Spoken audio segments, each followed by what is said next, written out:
राजधानी Bhubaneswar capital hospital जाई स्थितिर समीक्षा करिसेंती स्वास्थ्य मंत्री मुकेश महालिक रोगी सहित कथबार्ता करिसेंती उत्तम स्वास्थ्य सेवा जोगाइबा प्राथमिकता और रोगी सहित आलोचना करा जायछि। कैंपस और बेड संख्या वृद्धि कराजिबो बोली कहिसेंती मुकेश महालिक। खाद्य अभ्यास भल करने सहित रोगी सहित उत्तम व्यवहार करने को निर्देश दि जाइथिबा कहिसेंती स्वास्थ्य मंत्री।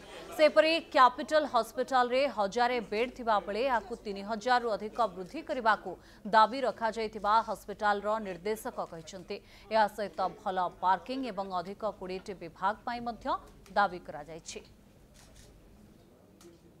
एठी रोगी सेवा को प्राथमिकता देवा पाई मो निर्देश देइछि डायरेक्टर को। आमे केमती कैंपस टा को आउटे सुंदर करिवु एवं हॉस्पिटल रो बेड स्ट्रेंथ बढ़ेवा ता उपरे आमे करूछु एवं स्ट्रिक्ट निर्देश दिया है जो फूड हैबिट जोटा कैंटीन रे अछि ताको ठीक भाव में खावा को देबे।